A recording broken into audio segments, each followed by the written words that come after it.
हरे कृष्णा, राधे राधे। स्वागत है आपका कन्हैया स्टोरी की आध्यात्मिक यात्रा में। ओम शाम सदा शिवाय नमः। फ्रेंड्स, महाकुंभ चल रहा है और महाकुंभ से सभी लोग पवित्र जल अवश्य लेकर आ रहे हैं, साथ ही कुछ चीजें भी लेके आ रहे हैं। तो आज इस वीडियो में हम जानेंगे कि जो पवित्र जल ला रहे हैं और जो कुछ चीजें ला रहे हैं तो उनको घर में सही रखने की जगह क्या है, आइए जानते हैं।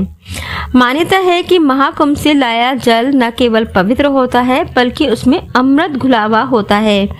ऐसे में दिव्य जल को आप घर में लाने के बाद कहीं भी ऐसे रखकर न सिर्फ उसे अपवित्र कर देंगे बल्कि आप उसका प्रभाव भी कम कर देंगे। इस तरह के जल के प्रभाव को बनाए रखने के लिए कुछ नियम बनाए गए हैं, जिसके अनुसार आपको इन्हें घर में हर स्थान पवित्र नहीं होता है जहां आप ये जल सुविधाजनक तरीके से कहीं भी रख दें। इस जल का प्रभाव इतना ज्यादा होता है कि इसे घर में सही स्थान पर रखने से घर की सकारात्मक ऊर्जा बढ़ती है और घर में शांति और समृद्धि का वास होता है। इसीलिए इस जल को रखने के लिए शास्त्रों में कुछ नियम बताए गए हैं, जो कि इस प्रकार से हैं। नंबर 1, महाकुंभ से लाए जल को रखने का सही स्थान। जल को घर के पूजा स्थान में रखें। इसे किसी तांबे, चांदी या पीतल के पात्र में रखें।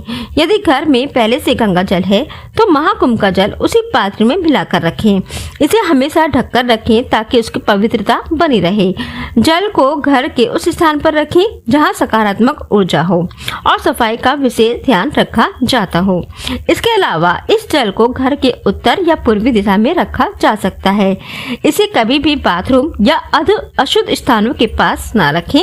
जल का पात्र खुला ना रखें। नंबर 2, महाकुंभ के जल का उपयोग। महाकुंभ के जल का उपयोग नियमित रूप से पूजा के समय करें। इसके अलावा घर में शुद्धि के लिए इसका घर में छिड़काव करें, जिससे घर का वातावरण शुद्ध और पवित्र होता है। इसे शुभ अवसरों पर इस्तेमाल करें। समय समय पर जल को देखने और इसके पात्र की सफाई करने का ध्यान रखें। अगला आता है कि महाकुंभ से ये चीजें भी जरूर लेकर आए। महाकुंभ से लौटते समय वहां से लाई गई चीजें न केवल आध्यात्मिक महत्व रखती हैं बल्कि इन्हें घर में रखने से सुख समृद्धि और सौभाग्य में वृद्धि होती है। तो कुछ चीजें बताई गई हैं जिन्हें महाकुंभ से लेकर आना शुभ माना जाता है। नंबर 1, रुद्राक्ष। रुद्राक्ष भगवान शिव जी का आशीर्वाद माना जाता है। इसे धारण करना शुभ होता है। इसे गले में पहने या पूजा स्थल पर रखें। सकारात्मक ऊर्जा और मन की शांति के लिए इसका उपयोग करें। नंबर 2, पवित्र भस्म यानी कि राख।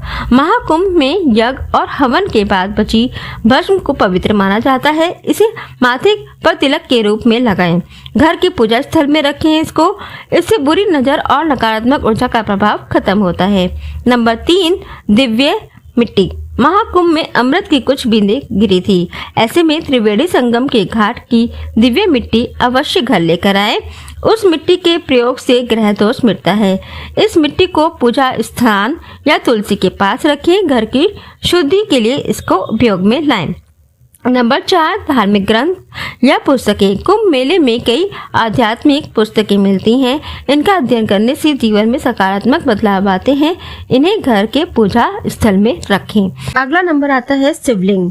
संगम से स्नान के बाद शिवलिंग जरूर लेके आना चाहिए, क्योंकि संगम पर देवताओं का वास होता है। इसीलिए वहां से छोटी साइज का शिवलिंग अवश्य लेकर आना चाहिए। शिवलिंग को खरीदने के पश्चात गंगा जल से स्नान कराएं एवं साफ कपड़े में लपेट कर घर पे लाना चाहिए और घर पर पूजा अर्चना के बाद उसको मंदिर में स्थापित कर देना चाहिए। ऐसा करने से घर में सकारात्मक ऊर्जा का प्रवाह होता है और सारी परेशानियां दूर होने लगती हैं। तो ये थी जानकारी महाकुंभ से लाए गए जल का उपयोग कैसे करें, कहाँ रखें और जो भी चीजें आप लाते हैं तो उनको कहाँ रखना चाहिए जिससे उनकी पवित्रता बनी रहे और घर में सकारात्मक ऊर्जा का संचार होता रहे। तो आज की वीडियो में इतना ही। अगले वीडियो में फिर मिलेंगे, तब तक के लिए राधे राधे। ओम शाम सदा शिवाय।